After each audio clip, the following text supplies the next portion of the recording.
But this evening, we want to keep going with our series that Pastor Chris has been walking us along with, and that's about relationships. And today we're going to actually talk about, communication.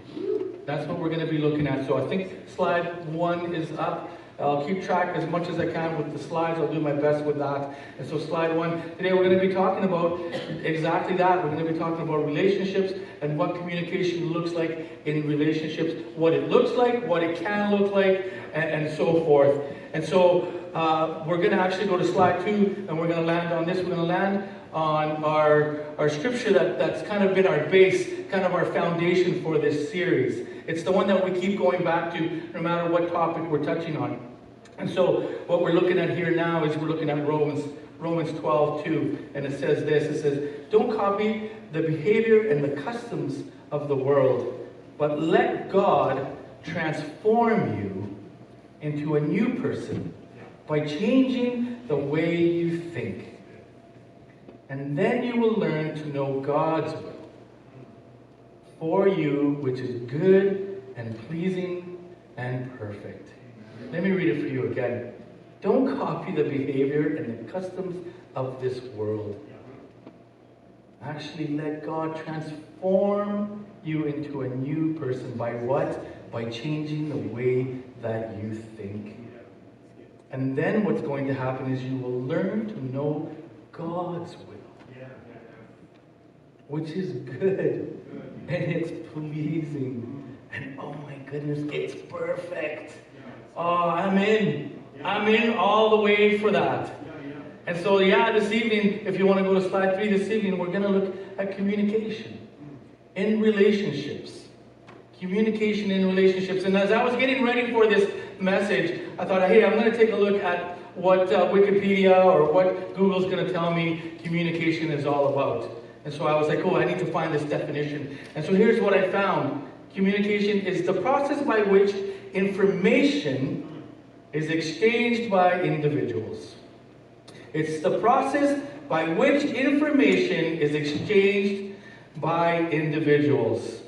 It's just very cold and very narrow with no depth. That's what this definition is telling me, that communication has no depth. It's just me telling you, you telling me, and that's it, and we're gone and we're done. And I think, and I believe that actually communication has to have far more depth than that.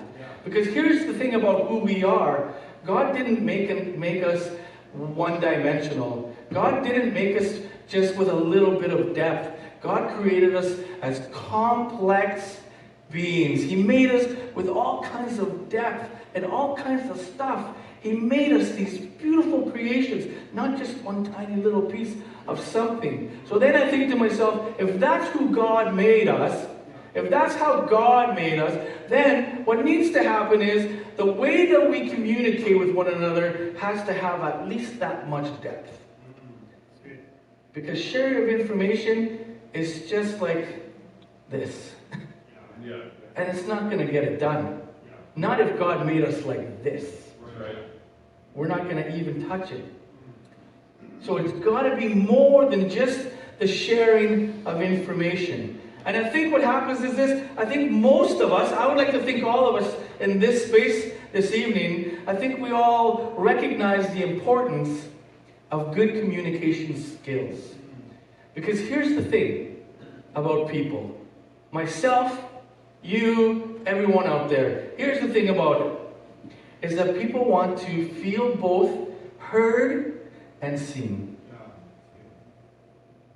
Whether that's between husbands and wives, whether that's a relationship in your family, brothers, sisters, cousins, stepbrothers, stepsisters, moms, dads, cousins, aunts, uncles, and so on and so on. So I'm Latino, I'm Chilean, and when I start naming family members, my family just goes like this.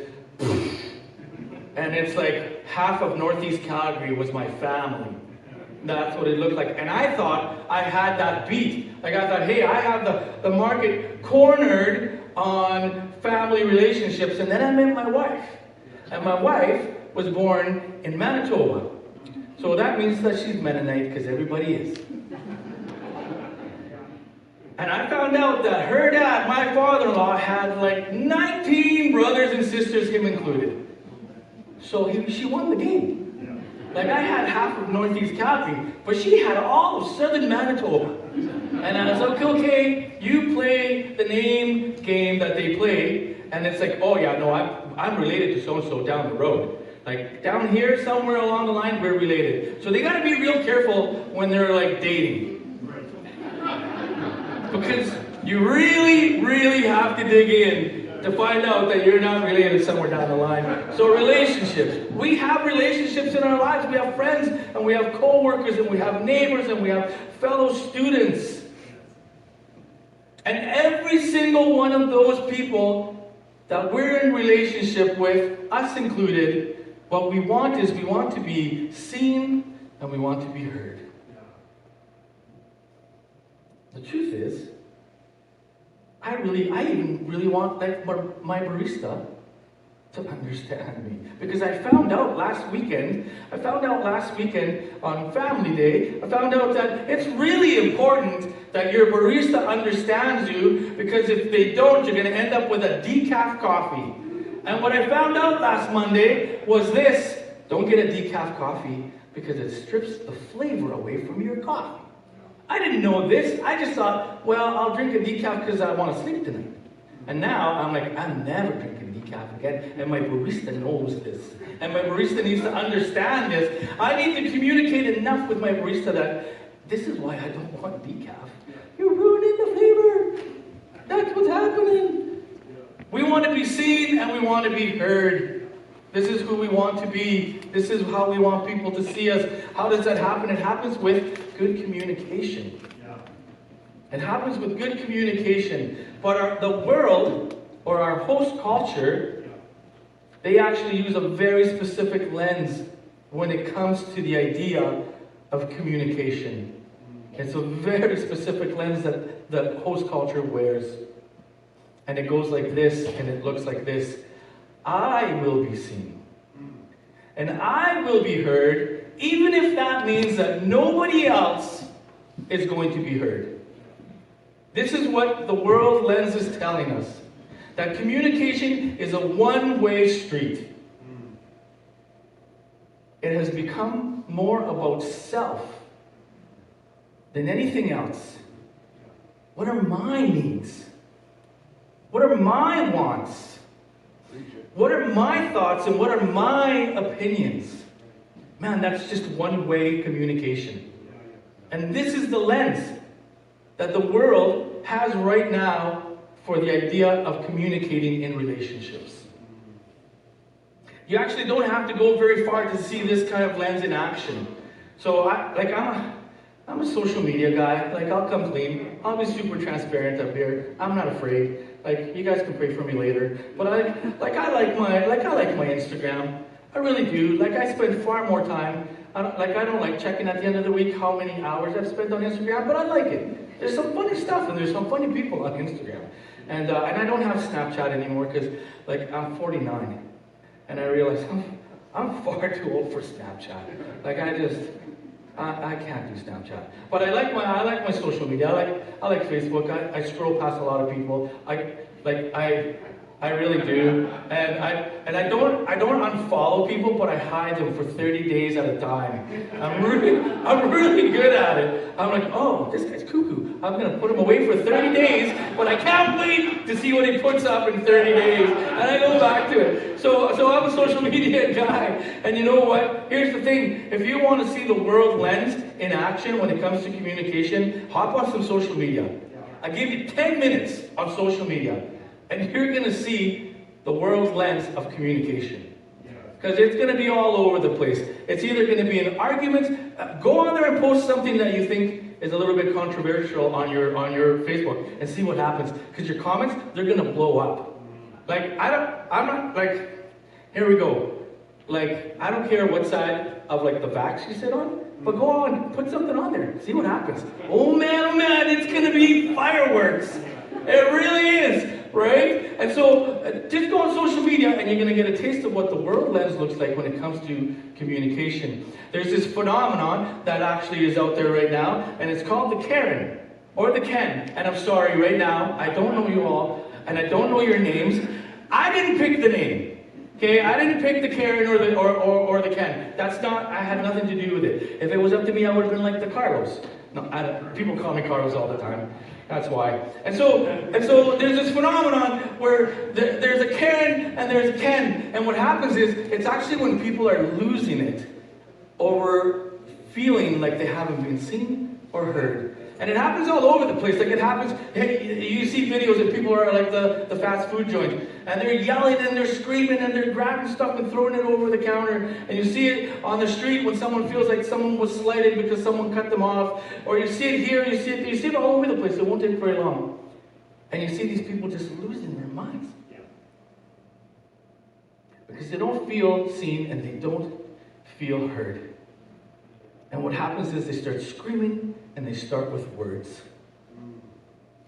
And then, very quickly, the emotion takes over and they start to lose control and it turns into physical altercations. Like, go home after this. Don't do it now because, like, I can see you if you're on your phone. Okay? And that, like, if you're scrolling on Facebook right now, like, I'll mention it from here. Because, like, I don't know you guys very well. So I'll be like, hey, are you on Facebook right now? Because, like, I'm talking. So I'll call you up. So just so you know. So don't do it now, but do it later. And you'll see what the world lens looks like. Because what our host culture says is this. It says, everyone who has some type of relationship with me should adjust to my wants and my needs. Everyone that I have any kind of relationship with needs to adjust to me. That's what the world culture is telling us. And then they paint it up real nice. And they say, hey, I'm just taking care of myself.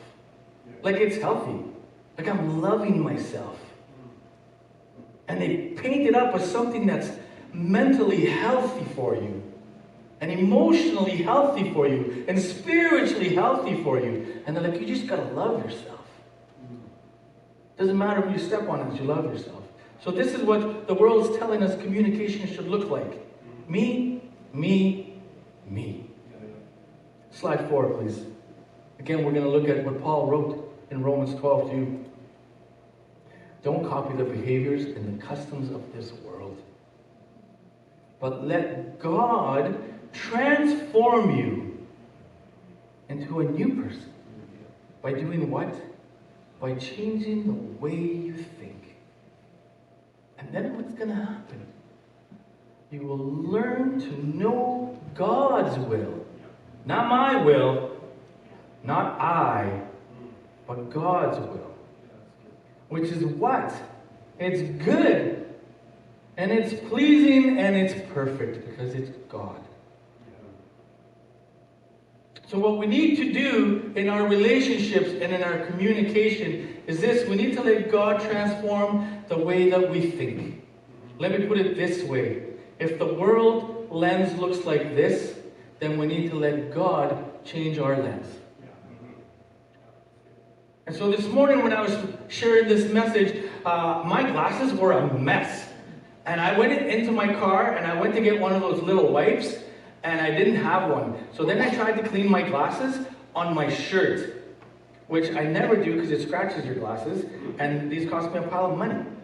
And so I never do that. And so I thought, well, I have no choice. I can't even see my laptop. And I went to clean it, just smear. And if you wear glasses, you know what it's like to have dirty lenses. One speck throws you completely off if you're wearing glasses.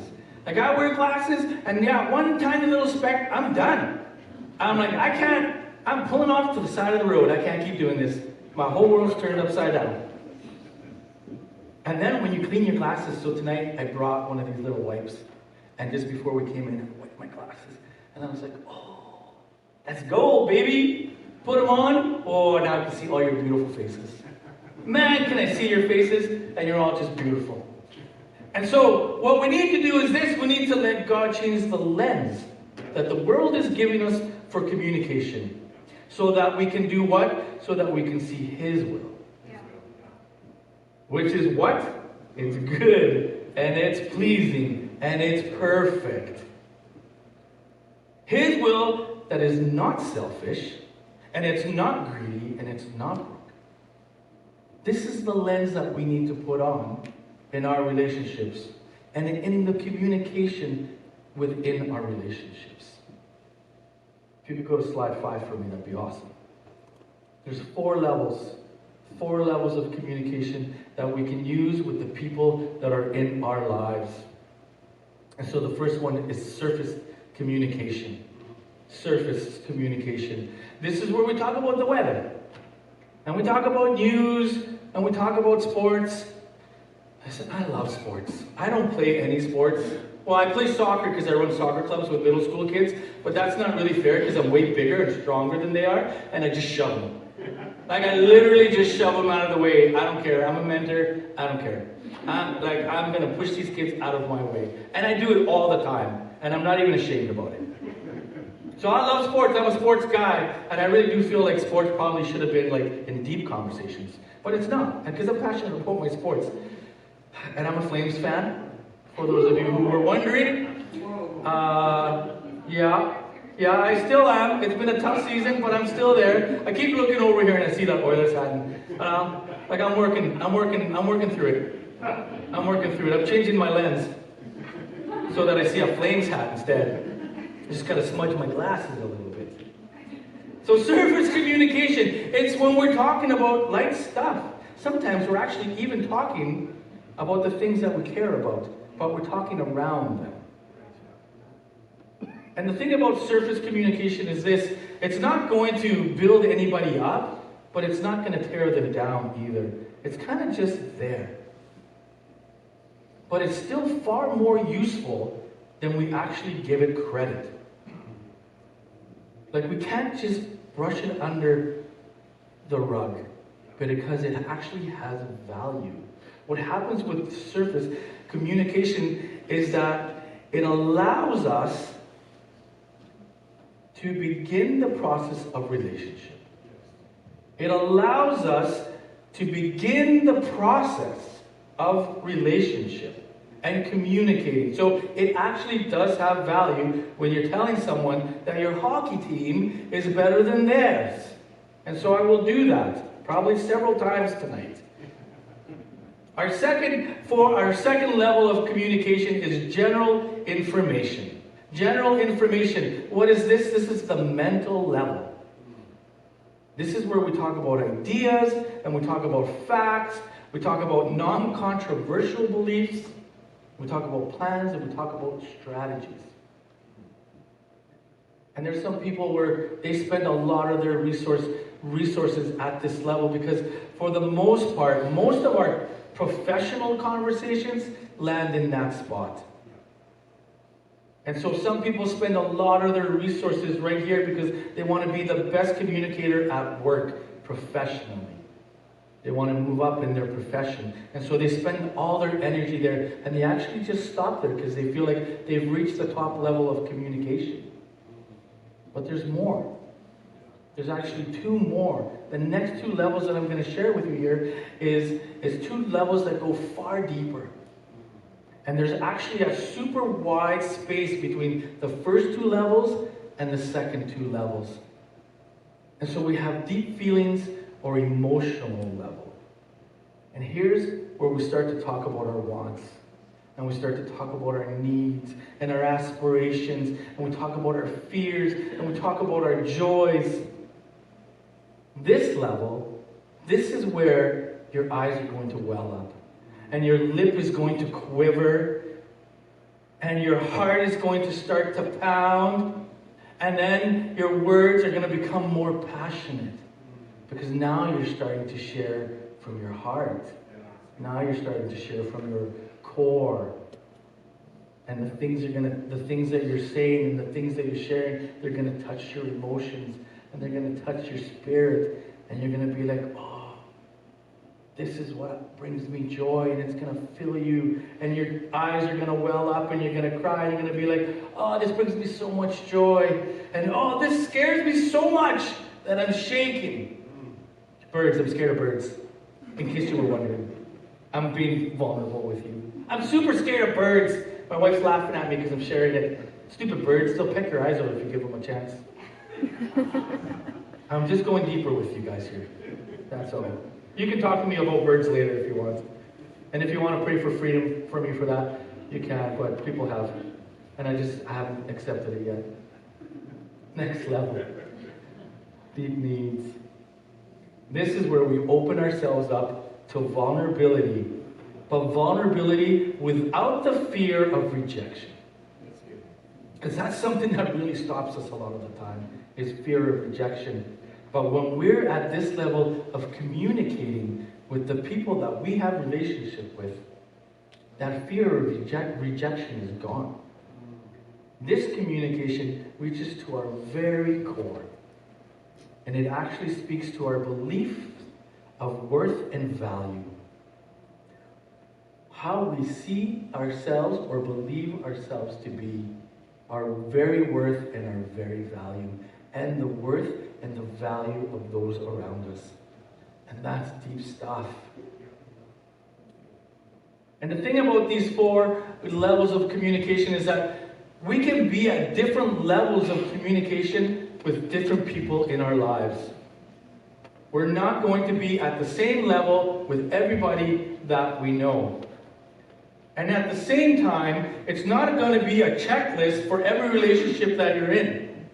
You're not going to walk around with your little cheat card and you're going to have someone's name on here. Let's see, Chris McDonald. Well, I've known him for this long. We have talked about sports. I think he's an Oilers fan. I'll give him a check anyways. Oh, hey, we talked about this. Oh, we talked about vision. Oh, look at me and Chris. We're like on level 3, baby. I think I'm going to get some extra coins or something if it was a video game. This isn't how it works. This isn't what we're doing with this. That's not what this is meant for. So that we can walk around and pat ourselves on the back because we checked off all the boxes in this relationship. It's for us to understand that these are places that we can be with people. And in the middle of being in those places with people, these are the words that we're going to be speaking over people. So for me, so there's a group of dads. Like I pick my daughter up at school every day because it's just the way our schedule works. So I'm at home in time to go pick her up. And so there's a group of dads, like I think 3 or 4 of these guys, they pick up their kids too after school. So apparently none of us actually have real jobs, is what it is. Or I don't know, maybe they're retired. I'm like, you guys are all younger than me. I don't know. Go to work. Like, what are you doing here every day, dude? Get a job. No, I don't say that because words have the power of life and death. So don't say that. But I meet with these guys every day when I pick up Ruby. And this is where we're at. We're at this place where it's surface. And literally every day we talk about what? We talk about the weather. Like every day. Like it's February. And we started this like in September. And it's literally like Groundhog Day, the movie. Every day. It's the same thing. We walk up and I'm like, so, it's pretty cloudy today. Yeah, it's pretty cloudy, eh? Man, it's a lot of clouds. Yeah, dude, we live in Victoria. It's cloudy. Like, it's rocket science here. Or, oh man, I'll be sitting there with my umbrella. Other guys with us, like, we can't even stand close to each other because we're all standing there with umbrellas. It's like, whoa, it's raining today, hey? Yeah, it's really coming down. I can't believe how much it's raining. Dude, it's January! It's raining every day! Literally! But this is our conversation every day. Every day. How's the weather? But you know what? Here's the thing. We don't go much deeper than that. But I love seeing those guys after school. And when they're not there, I feel lost. Like I'll go and stand there and I'll be like, well, I'm not going to go talk to the moms. And I'm not going to go over here. Well, I'm just going to stand over here by like the basketball pole by myself. Because I don't know what to do with myself when these guys aren't there. And when we see each other, we make a beeline for each other. It's like we're running across the field and we're going to hug and kiss. Shouldn't be hugging and kissing during surface communication. That's not part of it. It wasn't in my notes. So this is the relationship I have with these guys. It is important because what we're doing is we're starting the process of relationship. We're in it. And we look forward to seeing each other. I have a couple of other friends where I call them up and I'm like, hey, it's Wing Wednesday. Let's go. And we go for wings and we go to the pub. And yeah, I go to pubs and I indulge in chicken wings. Oh my goodness, I love chicken wings so much. If you guys are ever wondering if you want to gift me anything, chicken wings. Chicken wings. Like it's like, that's like, I think that's what we're going to eat in heaven. We're going to speak Spanish and we're going to eat chicken wings. I think that was prophetic. But these guys, I call them up, we go out for wings and we sit down and we talk about something completely different than the weather. We sit down and we talk about parenting and how hard it was to parent this week. And how many times I think I got it wrong with my 15-year-old. And then my other friends going, yeah, you know what? Like my 13-year-old is making me crazy. And here's what I did, and here's how I reacted. And I feel like trash because I reacted harshly, and I'm trying to make it up to him, but he's not talking to me for 2 days. And these are the conversations that we're having. And we share our hopes and our dreams, and we talk about our feelings. Because that's where we're at. So we can be at these different levels with people at different times. Slide 6 for me, please. There's one thing that we can say for certainty is that communicating with people is not easy. That much I can say 100%. It's not easy to communicate with everybody all the time because stuff gets in the way. Like it really does. And what I'm just going to share with you 4 barriers. Actually, the list of barriers is far longer, but this is 4 barriers that get in the way of communication in our relationships. The first is withdrawal. And this is when we emotionally or physically leave the conversation. It's called the shutdown. It's the, I'm out of here. I'm done with this conversation. I'm done talking with you. I'm out of here. I'm checking out. I'm going to go somewhere where you're not. Like I'm going to go outside and I'm going to start doing yard work. Or I'm going to go and start doing this chore that needs to be done just this very minute. Like this dishwasher needs to be empty right now. And I'm like, it's dirty. What are you doing? I'm putting the dishes away. And this is the checkout where you just don't even want to be in the same room with that person. You just want to go away from them. You pick up your phone or you pick up your tablet or you turn on the TV. And you just don't want to be around anymore. You just don't want to be next to that person. I've been there lots of times. In fact, I've even gone to watch the Canucks play so that I didn't have the conversation in the kitchen that me and my wife were having. And it's the Canucks. They're terrible. That's right. I'm going to keep harping on them because they're worse than my team. It's the shutdown. It's the silent treatment. I'm not going to talk first. Me and my wife, we're pretty good at that sometimes. We've become far better, and we've had some help along the way as to how our communication needs to work for both of us to be healthy.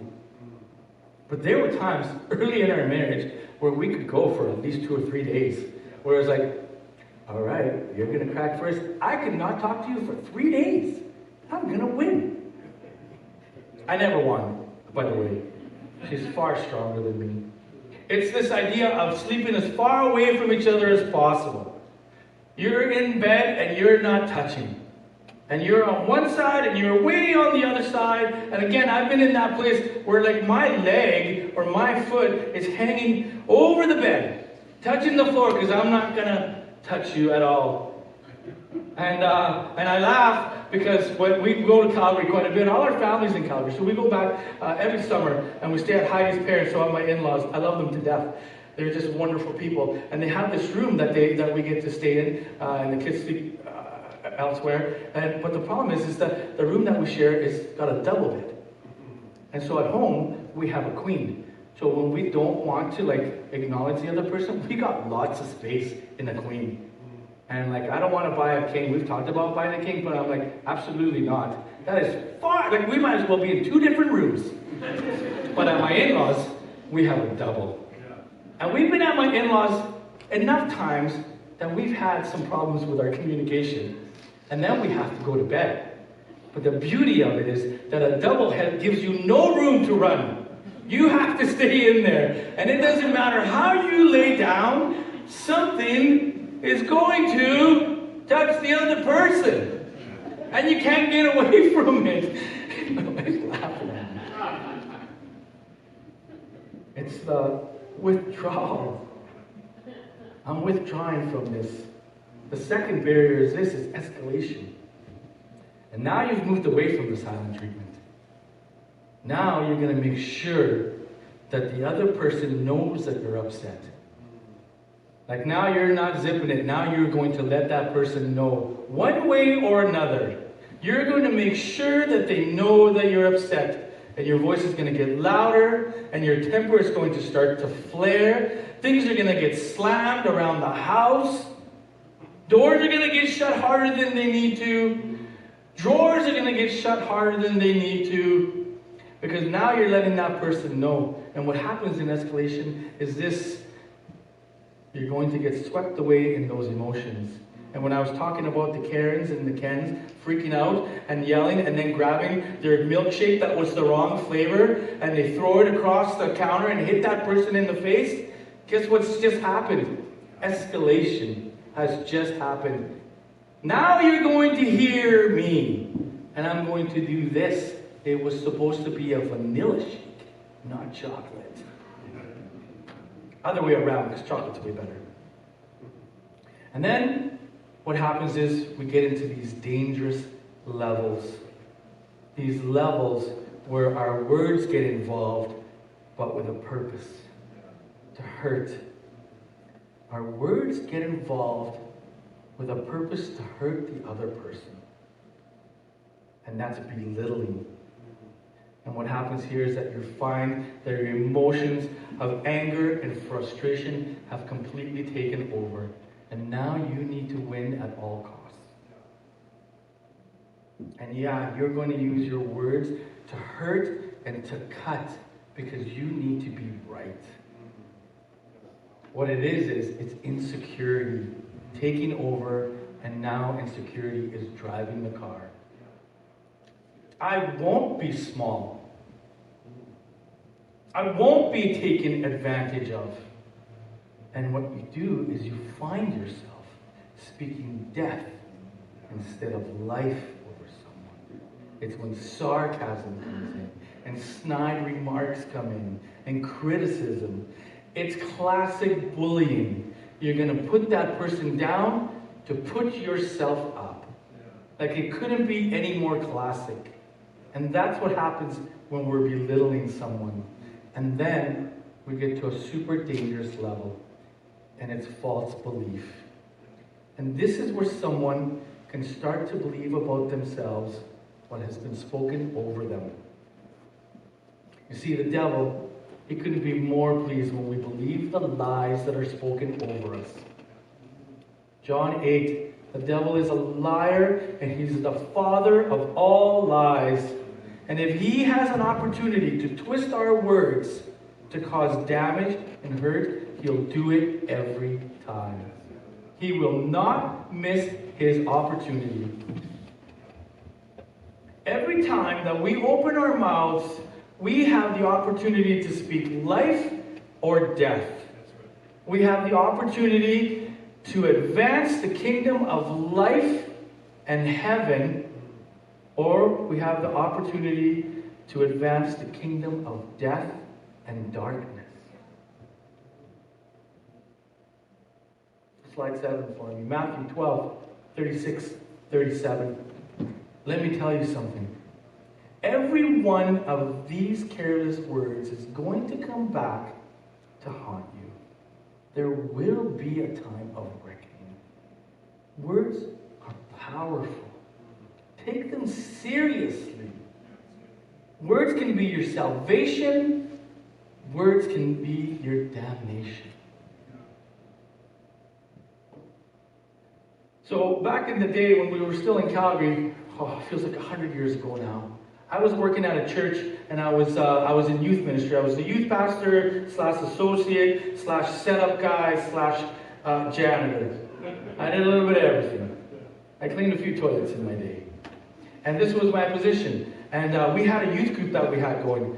And we were in this low-income neighborhood, lots of newcomers to Canada, single parents, all that kind of stuff. This was our demographic. And so we started our youth group in that place. And what happened is that we decided that we were going to try and pull some of the kids from our neighborhood.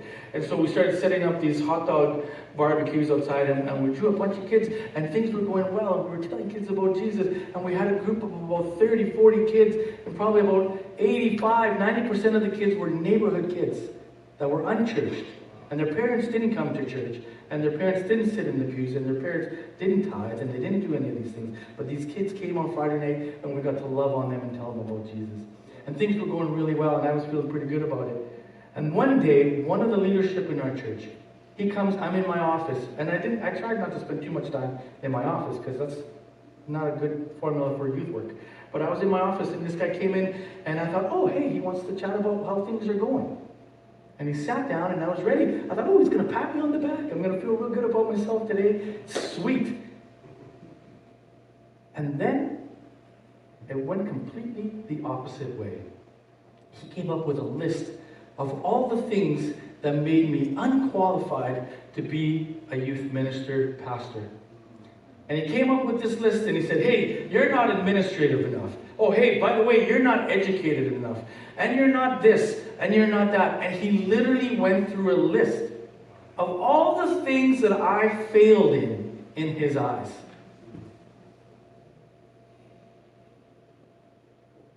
And what happened is that I believed him. I believed every single word that he said to me.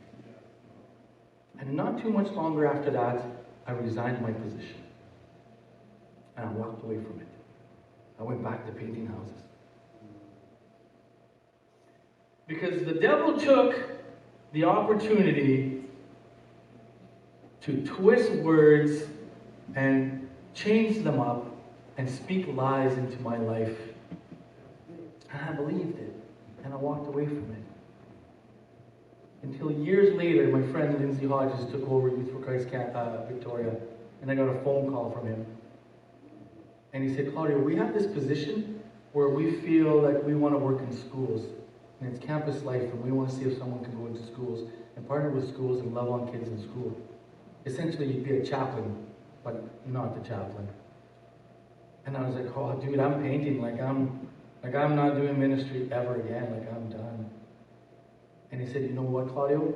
I can't think of anybody else who could do this job but you. And you know what happened? I believed him. I believed him. Wow. 9 years in, we're in schools, and we're loving on kids. Slide 8 for me, please. George Bernard Shaw said this: the single biggest problem in communication is the illusion that it has taken place. Let me say that for you again. The single biggest problem in communication is the illusion that it has taken place. And I go back to that conversation that I had in my office with that church leader, and I think to myself, do I really believe that he wanted to advance the kingdom of death and darkness over my life in ministry? I'm actually going to choose to believe that wasn't the case. That he didn't come in with that intention. But was he careless with his words? Yeah. Did he actually believe that good communication took place in that moment? I think he did. But the single biggest problem in communication is the illusion that it has taken place. So here's what we know. We know that our host culture uses a me-first lens for relationships, and that affects the lens that we use for our communication in those relationships. So what do we want? We want God to transform us. We want God to change the lens. And so let's take a look at God's way for communication. Slide 9 for me, please. We're going to look at God's way. The first one is this: words of praise. Proverbs 25:11. A word aptly spoken is like apples of gold in settings of silver. Oh, that's beautiful. When Solomon's writing this, when Solomon writes, word aptly spoken is like apples of gold in settings of silver, this is what Solomon is speaking. He's saying that Solomon speaks this, of the tremendous value of wise words that are offered at the right time. That's what he's saying here. The value of words offered at the right time. See, words carry value. And then they give value to those that they're spoken over. So words carry value. And then they give value to those you're speaking that to. Then we look at thanksgiving. Proverbs 18:21 and 22. The tongue can bring death or life, and those who love to talk will reap the consequences. So whether you're speaking death over someone or whether you're speaking life over someone, there's going to be a consequence. There's going to be a consequence, one way or the other. Which side do you want to land on? Slide 10 for me. Affection. Jeremiah 31:3. Long ago the Lord said to Israel, I have loved you, my people, with an everlasting love. With unfailing love, I have drawn you to myself. The Lord said, I love you. Let's use words of affection with one another. Telling someone that you love them doesn't make you a weak person. Our host culture, that lens tells you that if you open yourself up and be vulnerable and you tell someone that you love them, that you're in trouble. Don't do it. You've opened yourself up. But the truth is, if you tell someone you love them, it makes you stronger. Because the world is telling us the 3 hardest words to say are I and love and you. And you know what God's saying? He's telling us over and over and over again, I love you forever. Like I love you forever. That is what God is telling us. Use words of affection with one another. Tell your family, tell your friends, tell your children, tell your brothers, tell your sisters, tell your neighbor, I love you. Encouragement. Ephesians 4:29. And never let ugly or hateful words come from your mouth, but instead let words become beautiful gifts that encourage others. And do this by speaking words of grace to help them. And so one of the things that we did when I was running, one of the programs that I used to run in the schools that I'm in now, we used to run this program called Heroes. And it was a resiliency program. It helped kids build the tools to have resiliency. So we would teach them about character and confidence, and we would have like 14 weeks in the classroom, and we would teach them all these things that help them with their resiliency. And we had, I remember way back, we had our very first class, and we had this group of grade 6 students that we were working with, and I had this girl that was in that class, and I'm going to call her M. And so Em was in that class, and Em would sit towards the back, and she'd have her hat pulled down real low, and she'd have her hood on if I let her get away with it, and she didn't really want to engage too much. And what happened was, in these sessions, the kids all had these workbooks, and they had to answer questions in these workbooks. And one of the questions that we asked about 3 weeks in was, what kind of words do you hear at home? Do you hear any words that are negative? and affect you negatively. Because we were trying to get an idea of how we were going to speak to these kids later on. And so we had that session. I took the books home that night, and I'm going through this book, and Em's book comes up, and I look at it, and I open it up, and when this question's answered, she says, at home, I hear that I'm worthless. Every day, my mom tells me that I'm worthless. And so what happened after that was that now I knew how I was going to speak words of encouragement and grace over Em the rest of the time that I had in that classroom. And so I knew Em from grade 6. I still know Em now. She's graduated high school. She's 17. And I still get to connect with her sometimes. And what happened was, even this last Friday, she showed up at my youth group. She doesn't connect all the time, but she shows up. And she showed up last Friday. And she got to hang out with me. And we were running Alpha. And she's not a believer. But she showed up for youth group. I told her, hey, we're doing Alpha at 6 o'clock. She showed up at 6 o'clock. We got to talk about God. And we got to talk about the idea, if God was a pool, how close are you to that pool? Are you dipping your toe in? Are you looking at the pool? And she came and she sat down and we had a great conversation about that. And she told me, Claudio, actually, I'm not even in the pool house. I just pulled up. I'm sitting in my car. I was like, okay, I'm so glad you came to the pool house today, Em. I'm so super glad that you're here. What I would love for you is to come on into the pool house one day. Dip your toe. Taste and see what is good. Words of encouragement. When she was 12, I still get to speak into her life now. Slide 11, kindness. Proverbs 15:1. A gentle answer turns away wrath, but a harsh word stirs up anger. And again, in schools all the time, there's a shirt day for everything. And so this last week we had Pink Shirt Day. If you know what Pink Shirt Day is, if you don't, it's Anti-Bullying Day.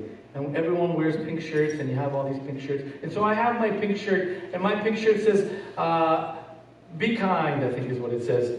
And then in a little circle it says, in a world where you can choose to be anything, choose to be kind. Let's use our words of kindness. Truth in love. Ephesians 4:15. Instead, we will speak the truth in love. Growing in every way more and more like Christ, who is the head of his body and the church. Instead, we will speak what? The truth. Because we love people, at some point, we want to speak some truth into them as well. And so I have another student, another kid that I met in my ministry stuff. I'm going to call her Elle. And so Elle, I met again when she was probably grade 6, grade 7. And she connected with us and started coming out to our Friday night. Elle has not had a good life. She's had a difficult life.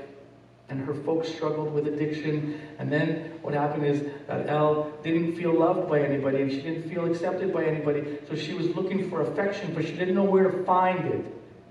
So she started looking in the wrong places. And she found it all right. She found some attention. But it was the wrong attention. And it really changed Elle's life. And now Elle struggles with addiction herself. She's 17. And so when you go on Facebook or any other social media and you see like Vic PD is looking for this at-risk youth, if you see this youth, please contact this number. Elle is my kid that comes up on that all the time. Like she comes up over and over and over again. And she's on the streets in downtown Victoria. And we find her some days and sometimes we can't find her for weeks. This is Elle. And I love her. Like she's one of my very own. And Elle shows up at our youth group sometimes. I feel like the Holy Spirit draws these kids back into a space where we get to speak life into them. And so Elle shows up sometimes. Sometimes she's a mess. And we gotta like keep her away from everyone else because she's a drug addict. And so sometimes she shows up super high and she's like, I'm just coming to use the Wi-Fi. I'm like, no way, you're coming to be loved. That's what you're showing up for. And so she still shows up once in a while. And when she shows up, what I do is I speak truth into her life because I love her. And so I tell her, Elle, I love you so much that I'm going to tell you that this is going to kill you. I know it's going to kill you because people are dying every day from this. I know it's going to kill you because some of my friends have died from this. I know it's going to kill you because I'm an ex-addict. And I know where I should have been. Because I should have died 1,000 times over.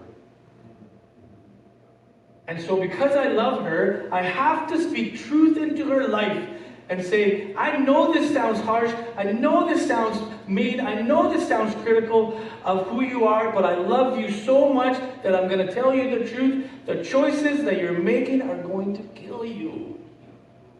Use your words and speak truth in love. Slide 12. Prayer. Psalm 16, 8 and 9. I keep my eyes always on the Lord. With him at my right hand, I will not be shaken. Therefore my heart is glad, and my tongue rejoices, and my body also will rest secure.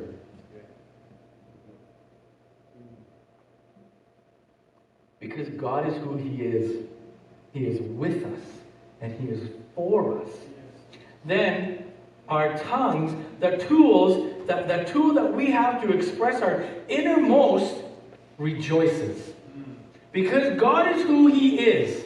He is with me, and he is for me. Then my tongue, which is the tool that I have to express my innermost, needs to rejoice. And at the same time, in that rejoicing, we will use it to pray for others and with others. This is God's lens for communication in your relationships. Slide 13 for me. So here's what we know. Communication is vitally important for the health and the depth of our relationships. It is here where we feel seen and we feel heard. And this is where we can help others experience being seen and being heard. Our choice of words matters because they can set the tone and the atmosphere of our relationships. When we were teaching that Heroes program, we had 2 sessions that we had fully dedicated to just words, because what we understood was this. We understood that words help us to develop a deeper relationship with kids. And then we had the opportunity to really speak into the lives of those kids. And so this past weekend, I received a note on my messenger. And it was from a youth that I worked with 10 years ago. So he's 25 years old now. And this was way back in Calgary. And I want to share a portion of this with you today. This kid, before I read it to you, this kid made me laugh. He was one of our neighborhood kids. He was an angry kid. He really was. And I remember the first time that I met him, he showed up at our youth group because some of his friends had come. And at our church back then, we had just refinished our basement. It was beautiful. It was a heritage room.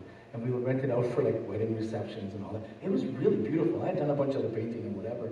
And the first time that this guy, he showed up, he got mad because he thought someone called him stupid. And our leader didn't, but he didn't understand it that way. He thought she had called him stupid. He got so mad, he grabbed one of our chairs and threw it across the room that had just been finished for fancy wedding receptions. And that thing stuck in the wall. Like all 4 legs stuck in the wall. And it was like the feature wall. So it was like navy blue. And I'm a painter. And I looked at that and I'm like, oh, I can't touch that up. I gotta paint the whole stupid wall. And I chased him up because he ran out, and I chased him up and I caught him in the foyer, and I had a good chat about why he was so angry. And then he ended up coming all the time. And so that's this kid here. I'm just going to read a portion of what he sent me. Well, me and my wife were at the mall the other day, and my phone had like notifications. I was like, well, I got to see what this is about. So this is what he said to me. When I look back at my childhood, I remember the crappy and I remember the good. Specifically, I remember one day I was really down bad, and you took me to the McDonald's in Falconridge, and you talked me down and you gave me some wisdom. Really just broke it down for me. And that kind of dedication is something I'd never seen before.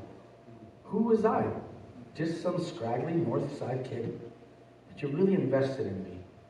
And I never got to thank you for that. Because believe it or not, I always remember the stories that you told me and Sydney back in the day. And throughout my struggles, I remember the pieces of knowledge that you shared with us. And how much love you had in your heart for all of us troubled souls. That single day alone where we went to eat inspired me to become a sponsor with NA, Narcotics Anonymous.